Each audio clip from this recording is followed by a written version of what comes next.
नमस्कार दोस्तों, वनविक परिवार में आप सभी का दिल खोल कर स्वागत है। दोस्तों, आज की इस वीडियोस में हम बीए फर्स्ट सेमेस्टर के सभी विद्यार्थियों का स्वागत करते हैं। दोस्तों, बीए फर्स्ट सेमेस्टर की हिंदी साहित्य को लेकर आज की ये जो 5वीं क्लास है, दोस्तों हमने यूनिट फर्स्ट के इंपॉर्टेंट क्वेश्चंस कंप्लीट कर रखे हैं। दोस्तों, कई कमेंट ऐसे आ रहे हैं कि आप सिलेबस कब तक पूरा करवा लोगे। दोस्तों, इसका आंसर, अगर सिलेबस पूरा करना होता तो दोस्तों आप कॉलेज अटेंड करते, ठीक है ना। कॉलेज में जितनी फीस भरी है ना उसका फायदा उठाते, ठीक है ना। अब यूट्यूब के माध्यम से केवल इतना ही हो पाएगा, केवल और केवल इंपॉर्टेंट क्वेश्चंस का अध्ययन ही यूट्यूब के माध्यम से आप कर सकते हो, और उसमें भी आप 1 वीक सीरीज पढ़ रहे हो, यानी कि इंपॉर्टेंट क्वेश्चंस की सीरीज पढ़ रहे हो, ठीक है ना। अगर आप सिलेबस पढ़ रहे होते तो दोस्तों ये पूरा ही नहीं होता, ऐसे थोड़ा पूरा होता है। आपको रेगुलर कॉलेज अटेंड करनी पड़ती है, और कॉलेज में ऐसे ही जो आपने फीस भरी है उसका पूरा लाभ उठाना होता है, तभी जाके आप बीए फर्स्ट सेमेस्टर की दोस्तों अच्छी तरीके से स्टडी कर सकते हैं। 1 वीक सीरीज का मतलब क्या होता है? केवल इंपॉर्टेंट क्वेश्चंस की सीरीज, जो एग्जाम में पूछे गए सवाल पिछले एग्जामों में उसकी सीरीज है, ठीक है ना। तो इसका अर्थ ये नहीं है कि आप पूरा सिलेबस इस छोटी सी सीरीज में आ गया, नहीं। केवल और केवल इंपॉर्टेंट क्वेश्चंस और पिछले एग्जामों में पूछे हुए प्रश्न ही इस सीरीज में आते हैं, ठीक है। तो चलिए हम स्टार्ट करते हैं क्लास को सेकंड यूनिट के साथ।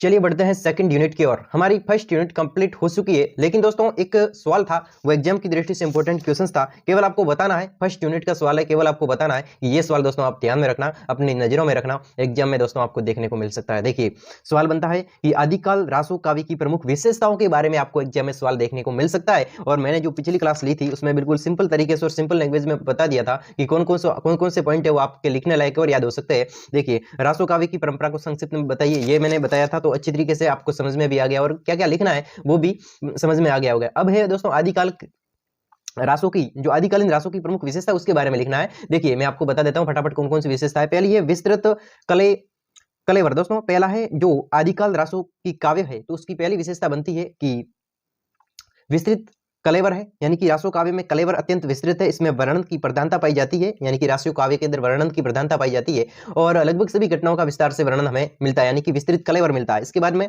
वीर और श्रृंगार रस की प्रधानता, वीर और श्रृंगार दोनों रस की प्रधानता किसमें मिलती है? हमें आदिकाल काव्यों में हमें मिलती है। इसके बाद में दोस्तों आगे बढ़ते हैं, संदिग्ध प्रमाणिकता। संदिग्ध प्रमाणिकता का भी प्रमाण हमें आदिकाल रासो काव्यों से प्रमाण प्राप्त होता है। इसके बाद में दोस्तों चौथा पॉइंट है रासो काव्यों की रचिता चारण। दोस्तों आदि काव्यों के जितने भी रचिता थे वे कौन से थे? चारण थे, यानी कि दोस्तों हम बात करूं राजपूत राजाओं के दरबार में रहने वाले चारण कवियों के द्वारा ही लिखे गए। दोस्तों जितने भी आदिकाल के रासो काव्य हैं तो वो राजपूत राजाओं के जो शासन काल में रहने वाले जो कवि थे वो कैसे थे? बिल्कुल चारण कवि थे, उनके काल में लिखा गया है, उनके द्वारा लिखा गया है, और इसका प्रमुख कार्य अपने आश्रयदाता की प्रशंसा करना है। दोस्तों जो भी कवि हुआ करते थे, ठीक है, रासो कवि हुआ करते थे, वे केवल और केवल राजा की प्रशंसा करते थे और लिखते थे। इसके बाद में दोस्तों 5वां पॉइंट बनता है युद्धों का सजीव वर्णन किया गया। इस प्रकार हम युद्ध को पढ़ते हैं तो इस प्रकार लगता है जैसे कि बिल्कुल सजीव हमें घटना हमें प्रेषित होती दिखाई देती है।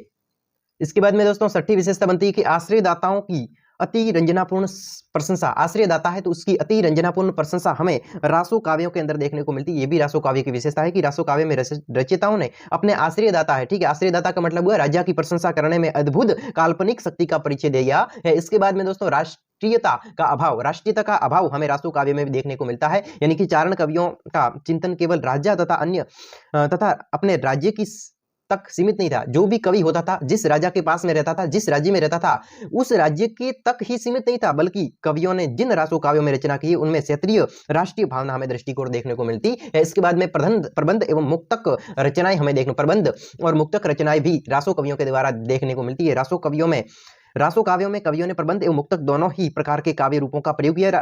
पृथ्वीराज रासो यही एक प्रबंध काव्य है। बीसलदेव रासो मुक्तक काव्य शिल्प के दर्शन होते हैं, यद्यपि इस काव्य में कथा का निर्वहन भी दृष्टिगत होता है। इसके बाद में दोस्तों संद वैविध्य। दोस्तों संद वैविध्य भी हमें रासो काव्यों में मिलते हैं। संद वैविध्य, ठीक है, संद वैविध्य क्या होता है? रासो काव्य में एक अत्यंत महत्वपूर्ण विशेषता संदों की विविधता है। दोस्तों अलग अलग प्रकार के जो संद होते हैं, ठीक है ना, अलग अलग प्रकार के संदों की जो हमें अलग अलग प्रकार के जो छंद देखने को मिलते हैं, यानी कि संदों की वैविध्य, अलग अलग प्रकार के संद देखने को मिलते हैं। इसके बाद में काव्यों में संदों का प्रयोग किया गया है, एक चुटकुलों का प्रयोग किया गया है। इसके बाद में उदाहरण के लिए पृथ्वीराज रासो में कवि ने 68 प्रकार के संदों का प्रयोग किया। इसके बाद में दोस्तों 10वां जो पॉइंट बनता है वो प्रकृति चित्रण, यानी कि दोस्तों रासो कवियों के द्वारा प्रकृति का चित्रण भी अपने काव्यों के अंदर किया गया। इसके बाद में काव्य भाषा, काव्य की जो भाषा है वो डिंगल भाषा। कैसी भाषा दोस्तों? डिंगल भाषा है, और काव्यों ने एक प्रसंगानुकूल पिंगल भाषा का भी प्रयोग इसमें डिंगल और पिंगल दोनों भाषा का प्रयोग हमें देखने को मिलता है। इसके बाद में दोस्तों जो जैसे कि राजा के आश्रय में पल रहे थे जो भी कवि थे उसके द्वारा रचे गए और विशिष्ट इसलिए संबंधित राजाओं के चरित्र और राजपूतकालीन संस्कृति की जानकारी महत्वपूर्ण स्रोत हमें देखने को मिलता है।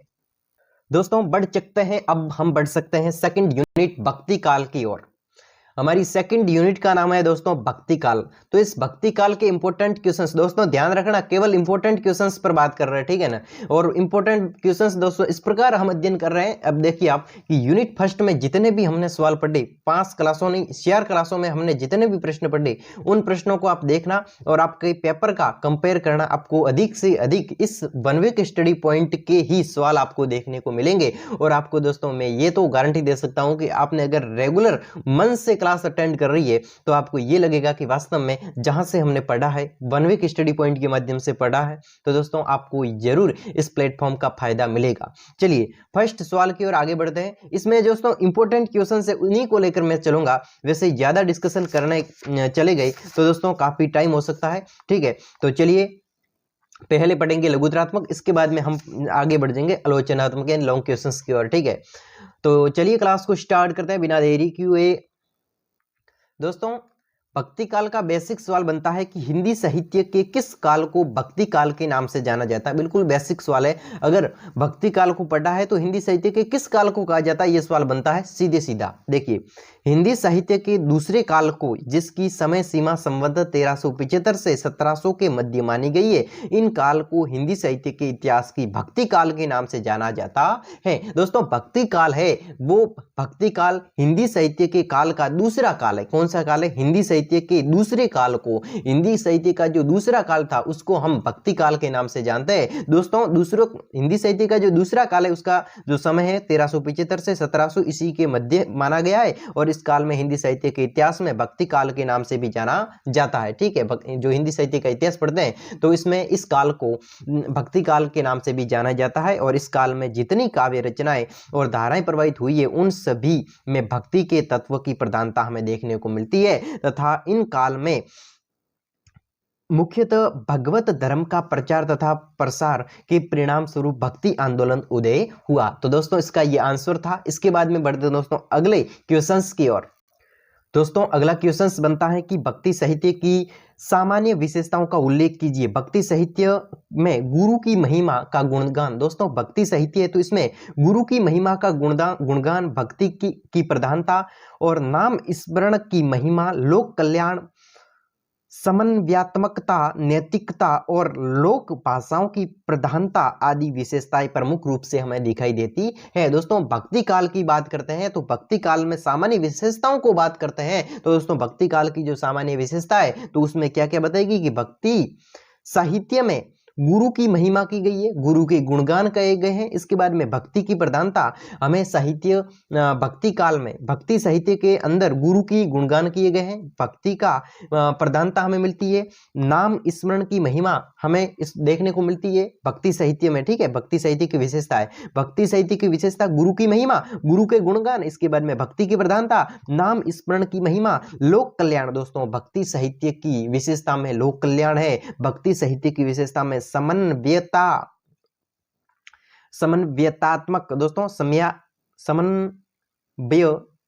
समन्वयतात्मकता, नैतिकता और लोक भाषाओं की प्रधानता हमें दिखाई देती है। इस प्रकार से हमें इसकी विशेषताओं को लिख सकता है, ठीक है। यानी कि गुरु की महिमा की गई है, भक्ति की प्रधानता की गई है, इसके बाद में नाम स्मरण जैसे कि राम नाम के स्मरण की महिमा को गाया गया है, इसके बाद में लोक कल्याण के कार्यों की बात की गई है किसमें? भक्ति साहित्य की विशेषताओं में। इसके बाद में समन्वयात्मकता की विशेषता, समन्वयात्मकता का भी उल्लेख किया गया, नैतिकता और लोक भाषाओं की प्रधानता का भी हमें वर्णन दिखाई देने को मिलता है। इसके बाद में दोस्तों भक्ति में कितनी काव्य धाराएं प्रवाहित हुई। दोस्तों भक्ति में कितनी, ये हमने पढ़ लिया, ये देखते हैं भक्ति काल में कितनी काव्य धाराएं प्रवाहित होती है। दोस्तों भक्ति काल में मोटे तौर पर 2 काव्य धाराएं प्रवाहित होती है, एक तो निर्गुण काव्य धारा और दूसरी है सगुण काव्य धारा। सीधे सीधा आंसर लिख लिया। अब निर्गुण में क्या और सगुण में क्या? निर्गुण काव्य धारा में 2 धाराएं बहती है, पहली संत काव्य धारा और दूसरी सूफी काव्य धारा। इस प्रकार सगुण काव्य में हमें 2 शाखा मिलती है, राम काव्य धारा और कृष्ण काव्य धारा। आपको केवल इतना ही लिखना है कि भक्ति काल में जो काव्य धाराएं थी वो कितनी थी? 2 काव्य धाराएं थी। कितनी थी? 2 काव्य धाराएं थी। भक्ति काल में कितनी काव्य धाराएं थी? भक्ति काल में 2 काव्य धाराएं थी। एक तो निर्गुण काव्य धारा और सगुण काव्य धारा। बस खूब है। इसके बाद में आगे बढ़ते हैं। अगर आप अच्छे नंबर चाहते हैं तो ये भी आप लिख सकते हैं कि भक्ति काल में ये था, सगुण भक्ति काल में ये था और निर्गुण भक्ति काल में ये था। इसके बाद में दोस्तों संत काव्य धारा को विद्वानों ने किन किन नामों से संबोधित किया? संत काव्य धारा है तो विद्वान, जो संत काव्य धारा है इसको विद्वानों ने किन किन नामों से संबोधित किया है? तो दोस्तों संत काव्य धारा को आचार्य शुक्ल ने नामदेव और कबीर द्वारा प्रवर्तित भक्ति धारा को निर्गुण ज्ञानाश्रयी शाखा कहा गया। किसके द्वारा? इसके द्वारा, कबीर के द्वारा। और डॉक्टर हजारी प्रसाद द्विवेदी जी ने निर्गुण भक्ति साहित्य को निर्गुण भक्ति साहित्य कहा है। किसने? डॉक्टर हजारी प्रसाद द्विवेदी जी ने संत काव्य धारा को निर्गुण भक्ति साहित्य कहा है। और डॉक्टर राम कुमार वर्मा ने संत काव्य धारा को संत काव्य परंपरा के नाम से संबोधित किया है। इसके बाद में दोस्तों अगले क्वेश्चंस की ओर आगे बढ़ देते हैं। देखिए संत काव्य धारा की प्रमुख विशेषता पूछी जा सकती है एग्जाम के लिए। संत काव्य धारा की प्रमुख विशेषता कौन कौन सी? संत काव्य धारा में गुरु की महत्ता बताई गई है, ठीक है ना। संत काव्य धारा है तो गुरु की महत्ता, गुरु की महत्वपूर्णता, गुरु की क्या महत्वता है उसके बारे में। नाम स्मरण की महिमा, ये भी पढ़ा हमने। नाम स्मरण यानी कि राम नाम कहो तो राम नाम महिमा, किस प्रकार का राम का नाम स्मरण करने में कौन कौन सी महिमा है, इसका उल्लेख किया गया। इसके बाद में